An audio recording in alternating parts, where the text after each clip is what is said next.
মহারুদ্র বজ্র হনুমান মারুতি।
কি অদ্ভুত আনন্দ এদের দুজনের মিলনের মধ্যে।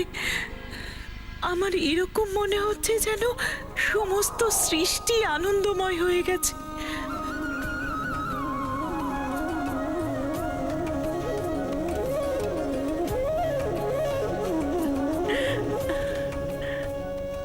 এমন পরিবেশ, এমন ভক্তি, এই দুজনের মিলন আমার মনকে মোহগ্রস্ত করে দিচ্ছে।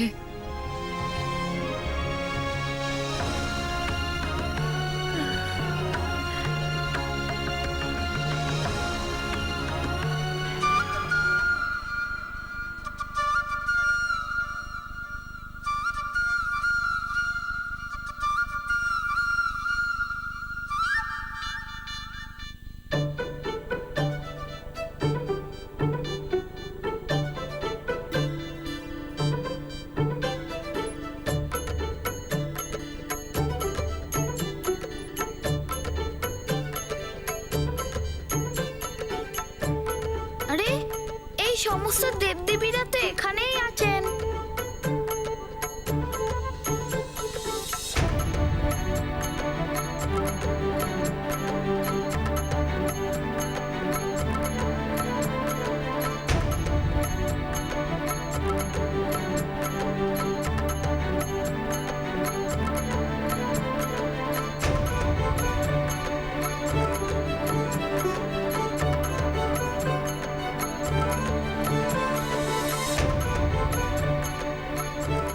রাম,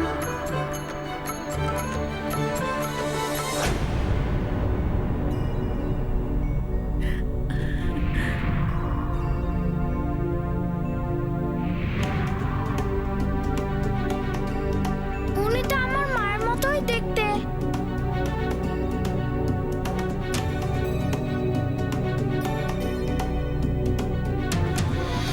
আর আমার তার সঙ্গেও দেখা হবে না, যার কার্য করার জন্য আমার জন্ম হয়েছে।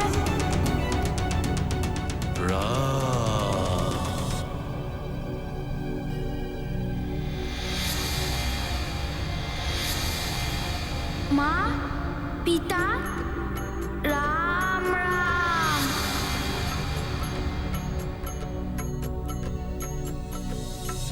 মা, আমি এটা কোথায়?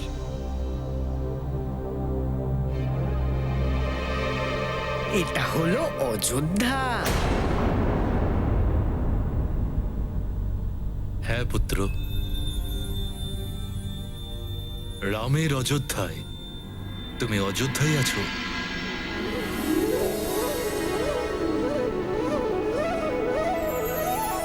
আর একবার আমার নাম ধরে ডাকো।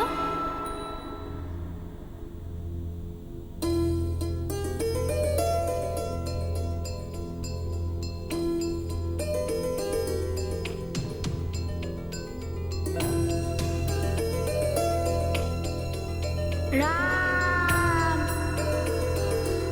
রাম, রাম, রাম, রাম।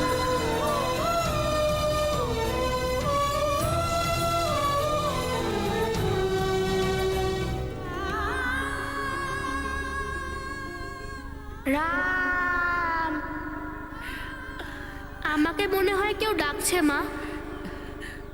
মনে হচ্ছে এটাই সেই ভক্তি আর করুণাময় ডাক, যে ডাক আমার রামকে বিচলিত করেছিল। রাম।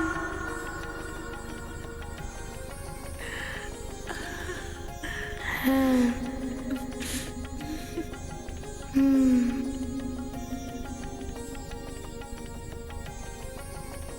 রাম। রাজকুমার রাম আর এই হনুমানের এই দুজনের ভক্তি ভরা মিলনে শুধু এদের দুজনেরই নয়, আমাদের সবার হৃদয় খুশিতে ভরে উঠেছে। হনুমান, দাদার উদাস মন দূর করার জন্য আমরা সব রকম চেষ্টা করে নিয়েছি, কিন্তু আমরা যা পারিনি তুমি তাই করে দিলে। এই জন্য তোমাকে অনেক অনেক ধন্যবাদ। হনুমান, তুমি রামদাদাকে আবার আগের মতো হাসি খুশি করে দিলে। আর রামদাদার সাথে সাথে সকলের মনও উৎফুল্ল হয়ে উঠেছে হনুমান।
রামকে খুশি করে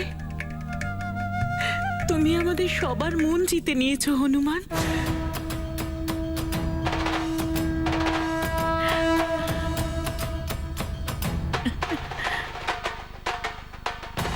বৈদ্যরাজ মহাশয়, আপনি এখানে এসেছেন যেন মনে হচ্ছে সাক্ষাৎ ভগবান এসেছেন।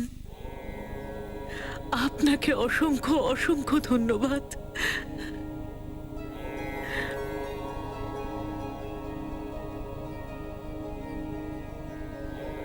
আপনি এখানে এসেছেন বলে আমার রাম আগের মতোই খুশিতে ভরে উঠেছে। কৃতজ্ঞ আপনার কাছে। মহারানী, রামের দর্শন পেয়ে হনুমানের চিত্তও শান্ত হয়েছে। কৃতজ্ঞ তো রামের কাছেও।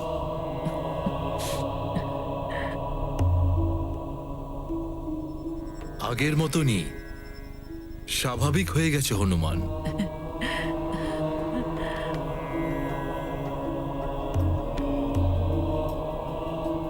যে কাজ আমরা সবাই মিলে করতে পারিনি সেটাই বৈদ্যরাজ করে দেখালেন।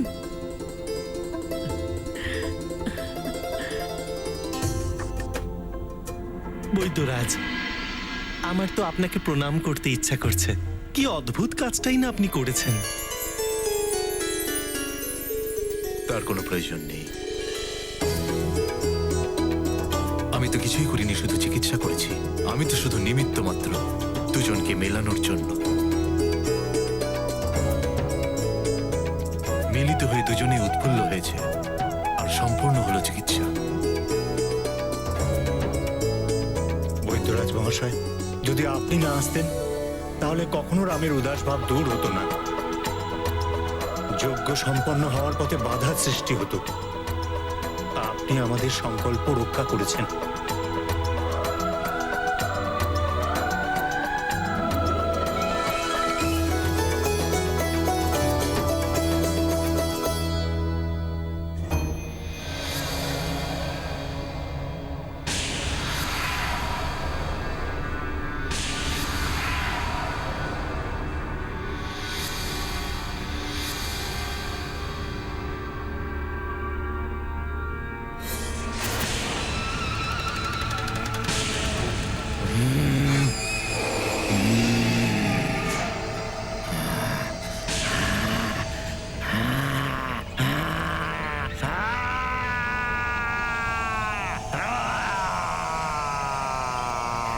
রক্ত পিপাসী পিশাচের দল, মাংসাশী সব ভূতের দল, প্রকট হও।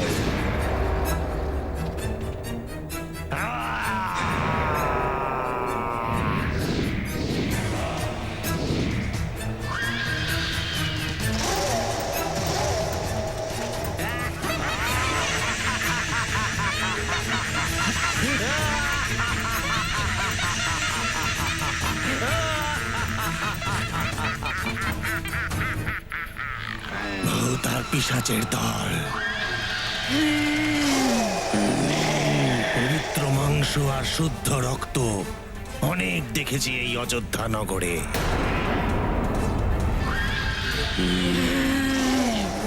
তছনছ করে দাও এই অযোধ্যা নগরীকে, সূর্যবংশীদের এই গর্বের ধ্বজাকে ছিঁড়ে ফেলো। অযোধ্যা নরেশ দশরথের জ্যেষ্ঠ পুত্র রামচন্দ্রকে হরণ করে লঙ্কায় নিয়ে যেতে এসেছে এই পিশাচের দল।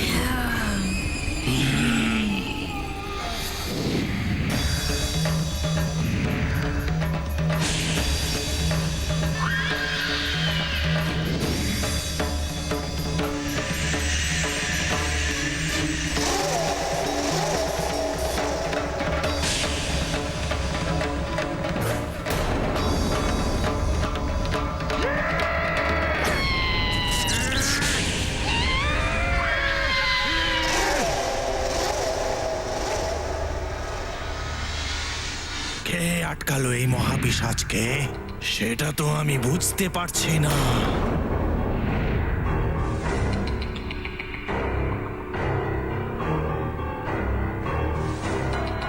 পিশাচ আমরা, আমাদের আটকানো অসম্ভব।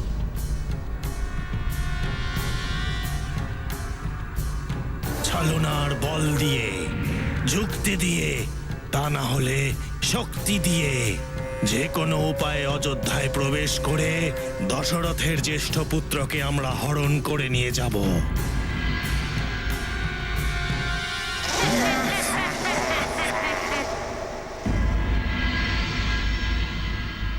বৈদ্যরাজ মহাশয়, আপনি যা যা করেছেন শুধু আমাদের উপরেই নয়, সমগ্র অযোধ্যার উপকার করেছেন।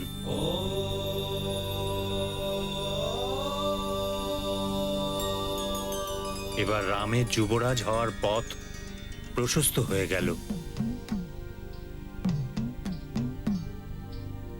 আপনার এই উপকারের ঋণ শোধ করার জন্য আমরা যাই আপনাকে প্রদান করি তা কমই হবে। আপনি বলুন, আমরা কি সেবা করতে পারি আপনার?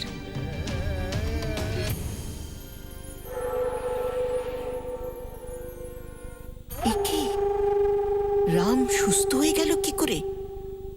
বৈদ্যরাজ মহাশয়, আপনাকে সন্তুষ্ট করার জন্য আমরা পূর্ণ প্রয়াস করব।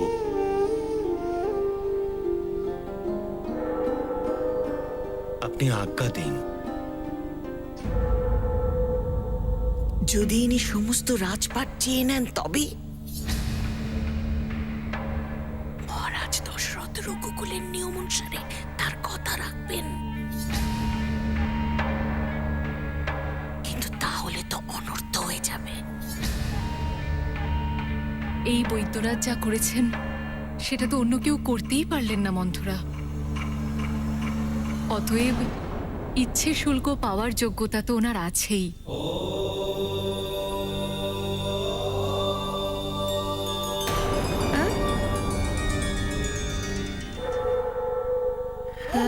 হঠাৎ উল্টো কথা শুনছি যে রামের পক্ষে বলছেন যে মহারানী কইকেয়ী। ইনি তো কিছুই বলছেন না। কৃপা করে আপনি এনাকে বলুন যে প্রতিশ্রুতি অনুযায়ী আমাদের আজ্ঞা দিক, যাতে আমরা সেটা পালন করতে পারি। এই লোভী বৈদ্য কি চেয়ে বসে কে জানে। বড় বীরত্ব আর প্রতিশ্রুতি সঠিক সময়ে প্রস্ফুটিত হয় মহারাজ। এখন আপনি যজ্ঞ সম্পূর্ণ করুন আর নিজ পুত্রের সুস্থ হয়ে ওঠার আনন্দ উৎসব করুন।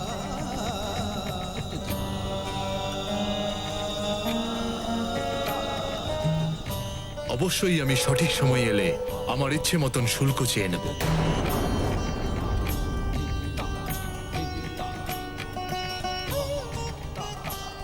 এখন আমাদের আজ্ঞা দিন।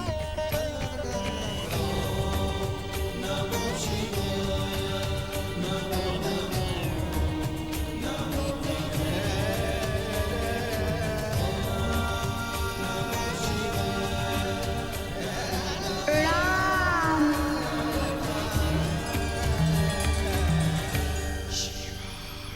পুত্র, এবার আমাদের প্রস্থান করতে হবে।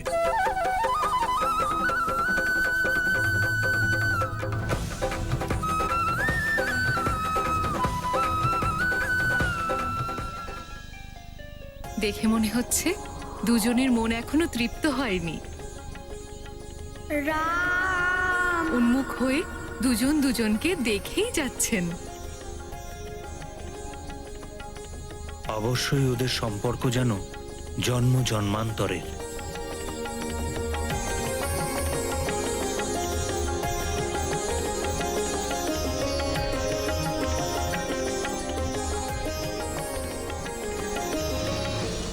চলো পুত্র।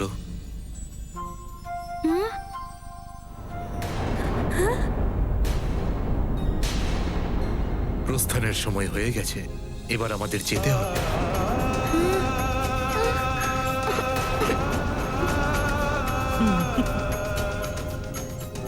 রাম আবার উদাস হয়ে গেছে। তার মানে এই সুস্থতা ক্ষণিকের। শুনবে সকলের সিদ্ধান্ত তোমার, এ কথা হলো মন্থরার। বৈদ্যরাজ, তাড়াতাড়ি চলে যাও তোমার এই বানরটাকে নিয়ে। রাম তো আবার উদাস হবেই হবে।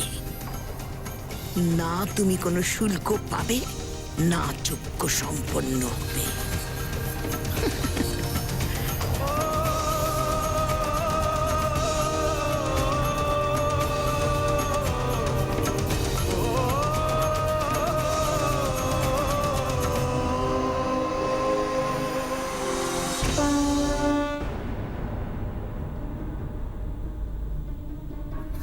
রাম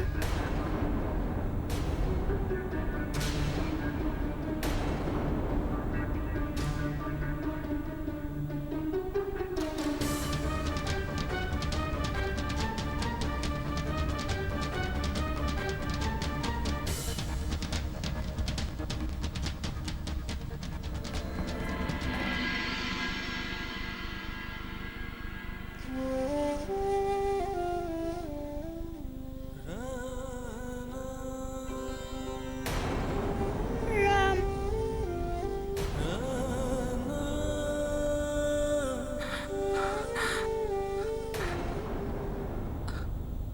দাঁড়ান বৈদ্যরাজ মহাশয়।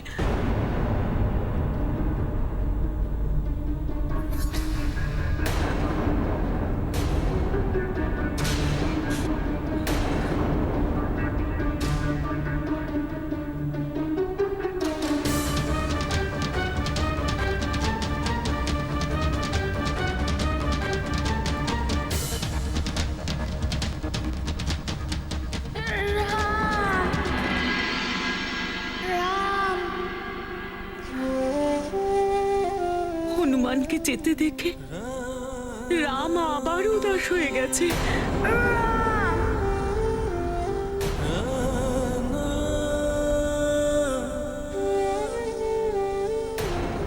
এ আপনি কেমন কথা বলছেন মহারানী?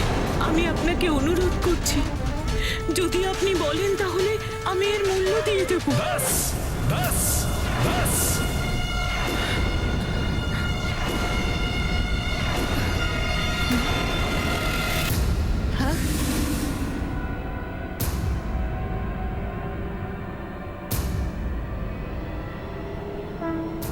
রাজসত্তার অহংকার এটা, নাকি পুত্রমোহে অন্ধ হয়ে আছে?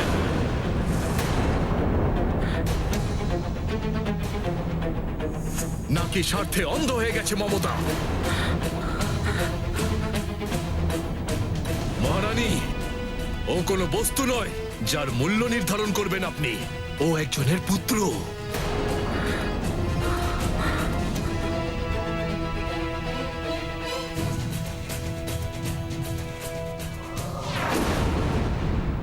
আমি ক্রয় করতে চাই রামকে। বলুন, কি মূল্য নির্ধারণ করেছেন আপনার পুত্রের?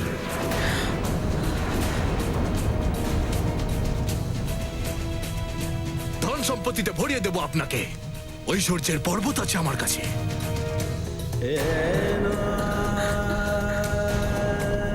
বলুন, কি মূল্য নির্ধারণ করেছেন আপনার পুত্রের? আমি তো বলছি 4 পুত্রকে বিক্রয় করে দিন আমার কাছে।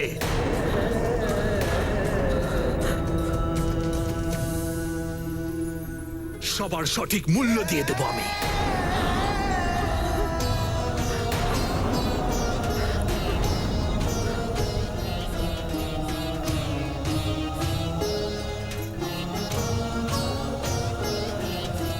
আপনি কি জানেন না যে কারোর সন্তানের মূল্য নির্ধারণ করার চিন্তা মনে আনাও পাপের অংশীদার করে দেয় মনুষ্যকে?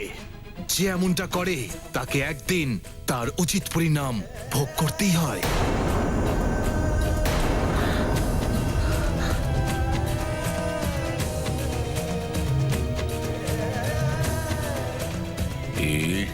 মহাদেবের কি হয়ে গেল?